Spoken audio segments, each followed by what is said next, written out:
Okay, so now let's enable one by one stages under the jobs. So if you see here, we have install, build, test, image post, deploy, and dash scan. So these are all the stages we have, and under the stages we will have the different jobs. So first, what I'm going to do, I'm going to enable these two jobs, which is a build and install, and later we can enable for test, and after that we can enable for image build and image push, and later we can see for deploy and dash scan. So now I'm going to enable the two jobs under these stages called as install and build. So I'm going to edit that into Web IDE, and I have already configured the runner for this project. So if you haven't followed me, so I request you to go and watch the just recent discussion about the installation of runner.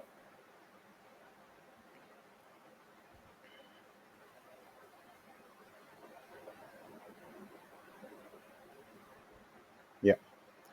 So I'm going to enable these two jobs. So I'm going to disable. I'm going to comment it out all the script of YAML. So rest of the script we don't need it right now. So I'm just committing out, and I'll go all the way to the top. So I'm going to initialize the dependencies first under the install stage, and this is my job name, and installation is done. And once this is done, it's going to build our code. Fine. So for see this one, we have the needs of install dependencies, and so install dependencies is independent now. So this is the first job, it's get enabled, and once it is done, so if you would like to go to the next job called as code build, so now this job is depends on the install dependencies of this job. So these jobs runs on sequential order. So if you have kept your job in a sequential, so it will get executed in a sequential. So what I'm going to do, I'm going to just comment it out over here, committing it to my source repository. So I'll go head back to the pipelines.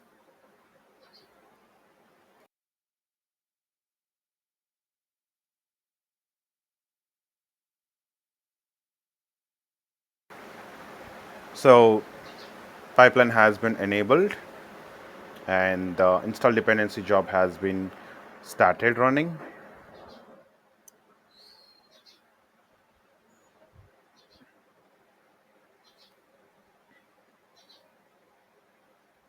So based on your runner speeds get enabled, and it's automatically actively done its job with the function manager. So this job has successfully done, and let's go and see the build job.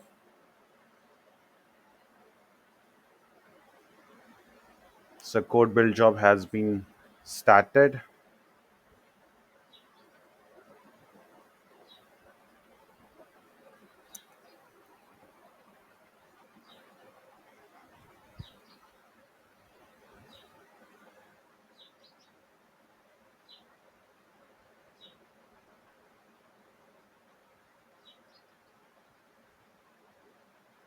Okay, so this job has successfully finished, and it has created the artifact. So if I go to the browse, and I can see the artifact in build section, and if I go inside of this, I can see the statics and index.html, all the pngs and JSON files.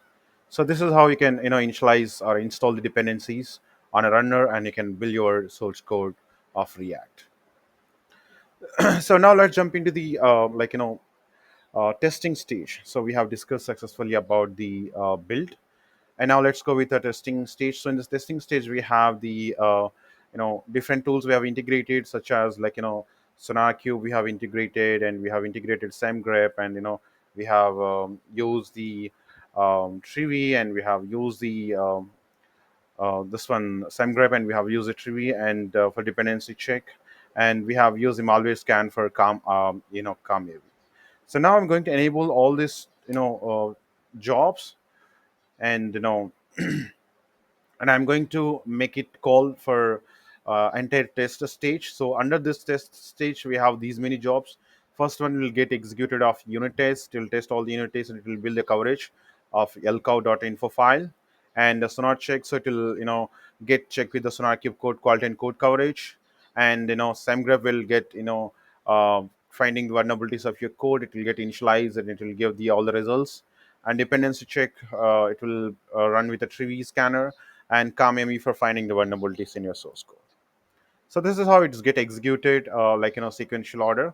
And if you want to execute these also, we need to install this one SonarQube, SonarQube scanner over into our runner, GitLab runner, and we need to install the Semgrep scanner into our runner, and we need to install the Trivia, all those things we need to install. So for that, I brought the documentation. So first we will install the Sonar scanner into our GitLab runner. So for that, we need to follow these tools. So I'm just updating my server with a GRE. So this is my runner. So now I'm installing Sonar scanner into my runner to get initialized with the SonarQube. And the unit test will get executed. It doesn't require any kind of dependencies to be installed on runner side, since we are using as a shell executor. And I'll go to checking the Java version. So I'll execute one by one command sequentially. I switch to OPT folder.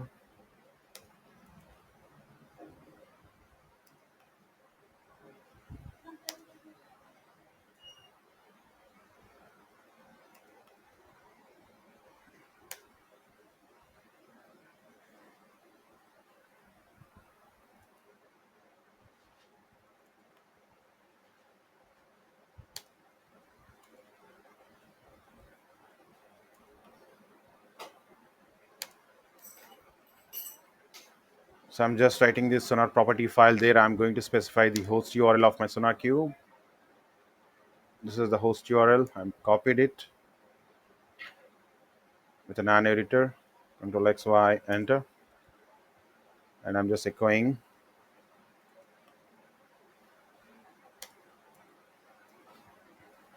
with the path of export. I'm going to check the Sonar scanner version. So this is how we have successfully installed the Sonar scanner into runner. So with this Sonar scanner, we are going to push all the reports into SonarQube, UI. It's fine. So as per our documentation, if I head back to our GitLab CI.yaml file, so we have successfully installed Sonar scanner runner to run this job. And now it's time to install the Semgrep. Semgrep is a tool that we use for scanning our source code. So for that, I'm heading back to my documentation, and I'll go to semgrep.txt. So here I have the commands to install. So single command, we need to run it on our runner. So now it's get to install the Semgrep. We just need to leave it for ideal for a very quite less amount of time. So it download all the binaries and it will get install it.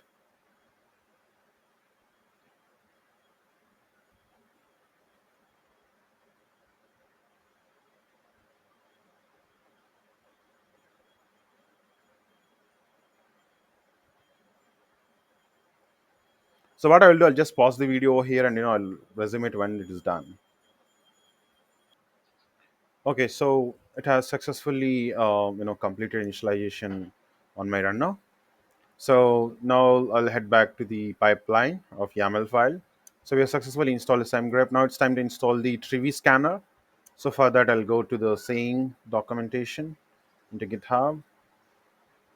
So Trivy, where is Trivy? Yeah, Trivy is here, Trivy.txt. So I'll just install the all the required things on the runner. So I'll clean up the screen.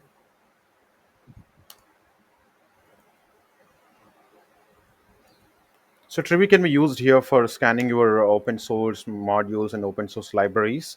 And Trivy also can be used to scan the Docker images that you are going to build on this pipeline. So it can be used for both sides, and it is open source. You don't need to pay for it, so you can directly download it. You can use it. Let's verify the version of Trivy. So now we have successfully installed the Trivy version. And if I head back to the YAML file, so we have installed Semgrep and Trivy. Now it's time to install the ClamAV. So for that, I'll go back to the same docs for repository of GitHub and Semgrep. So now scan Docker ClamAV. Yeah. So it's a single command where you can use it, download all the demands for that.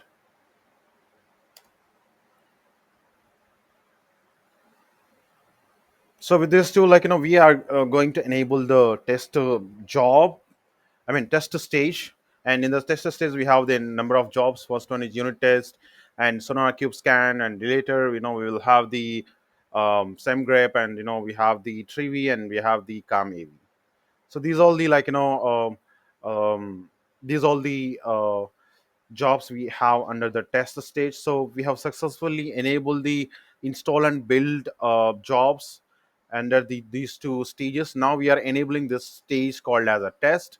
So if you have enabled, and this jobs all will be get triggered under the test stage, and it will get succeeded. Before that, we need to care about like few things about the SonarQube. So we need to crash check the SonarQube project key. For that, you need to head into this URL, and we have already onboarded the my projects of SonarQube.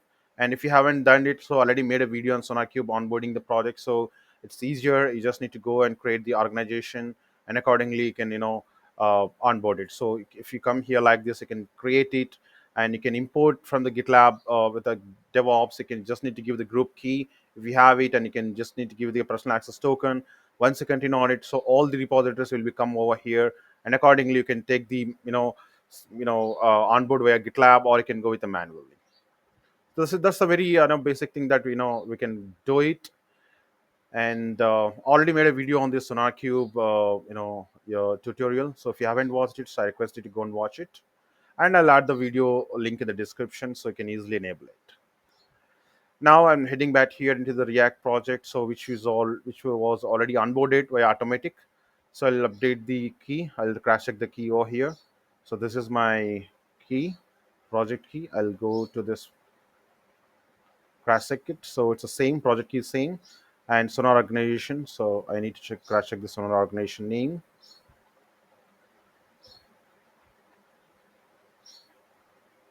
I'll go to organization settings. So I'll cross check the organization key.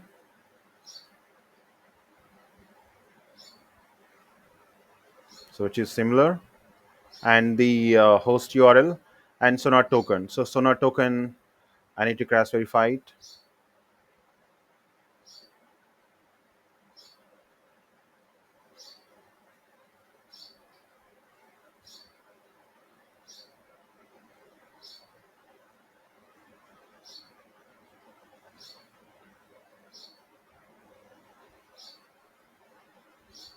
So all the information is same.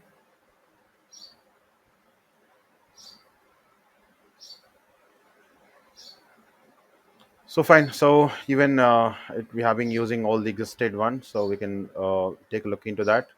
So meanwhile, what we can go to administration, and it's not a new code. If it is new code, you can come here. You can go to previous versions, and you can save it, and you can automatically update that. Okay, and accordingly, you can say the changes will be also affect the new projects if it is a new project. So accordingly, you can check it as the rules, and also you can check it, and you can go ahead and look into that. So here we have the Angular project which was already there into this org, and if I go to the security org, which is a GitLab based project, and this is the my React which was already ran few days ago. So now we are going to run the same project from the CI/CD. So now let's comment it out all these things into GitLab. So we have the all the jobs enabled. Let's now do it. I'll head back to the pipelines.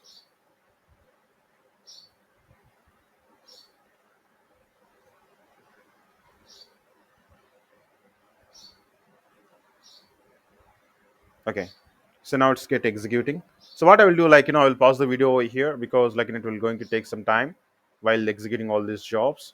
So I'll resume it once it is done. Okay, so all the jobs got succeeded, but the SonarQube job has taken around 13 minutes. So let's verify one by one. Here it is passing the unit test. So if I go to the YAML file, and so here we having passing the npm test coverage, and just we are storing all the coverage report into the lcov info, and this is how it has passed all the test cases by calling it this command, and it got store the coverage report into here. Like, if I go to browse and coverage,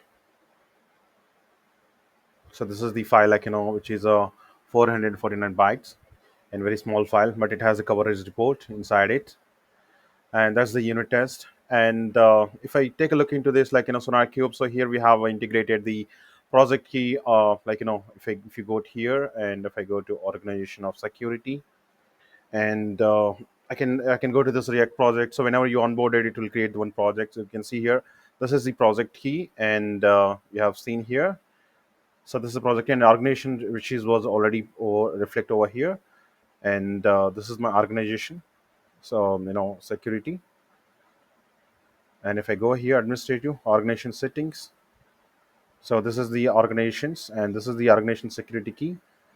So I can look into the here. So this is the project key and Sonar organization and Sonar host URL, and the token you can get it from into the account, and they need to go to security. Either you can generate a new token by giving the token name, and I have already generated, so that's why I have been using all the tokens, so I can do that. And this is the pipeline of SonarQube, which is going to scan for a code quality and code coverage, and it has taken around 17 minutes for me. Like, I think it's the first run after a long time. So this is what it was taken. And if I go to this project, um, security and React project, if you see this one, 10/5/2025 and 11/8, so the scan has initiated. And if I go inside it, so it has scanned on main branch, and the branch name is CICD, and this is the report, and issues and security hotspots we can see over here, and measures and codes we can look into the each individual things. So this is all about finding the code quality and code coverage.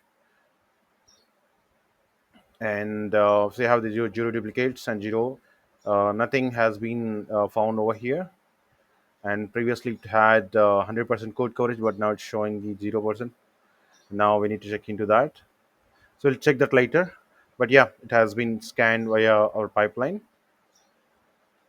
And the next one is Semgrep. So Semgrep just scanned that it find the vulnerabilities of a code. And if you see here, the Semgrep scan has been initiated. If I go here in the browse, and I can see the report into the Semgrep results.txt. So if I redirect to this link, it will get downloaded one file. If I open that file, so I can see the Semgrep report, which is my code vulnerabilities. So if I have any code vulnerabilities, it will show it over here, like language, and how many findings are there. And we have given the token, right, so that's why it's a vulnerability, saying that you should not be have this token integrated, and the Kubernetes deployment file. So it is giving all the vulnerabilities which got picked up. So this is how you can find the vulnerabilities by using the Semgrep. And the next one we have is the malware dependency check. Dependency check is something that it will find the open source vulnerabilities, modules and libraries. And if I go into this browse, I can find the report of my Semgrep, and I'll go to this file. The same way we need to download this file, so it will get downloaded. We'll get open it. So this is my report of Semgrep, and it hasn't find any open source vulnerability. That's why it's not showing anything. And that's about the Trivy. Sorry, not the Semgrep. Trivy is for scanning of your open source and open source libraries and modules. And the first last one is the malware scanning. We have used the ClamAV, and it will go and scan all your files, and it has any infected files it will show you. So here you have the zero files, and the same report will be saved into this browse and into the .txt format malware scanner results. So this is how you can integrate all the scanners. It can be unit test, it can be integration test, it can be code quality, code coverage, it can be your first party vulnerabilities, or it can be third party vulnerabilities, or it can be your scanning the viruses into your source code. Yeah. So I hope it just makes you understand about initializing and enabling the install, build, test stages. And now let's discuss about how we can integrate the Docker into our CI/CD pipeline.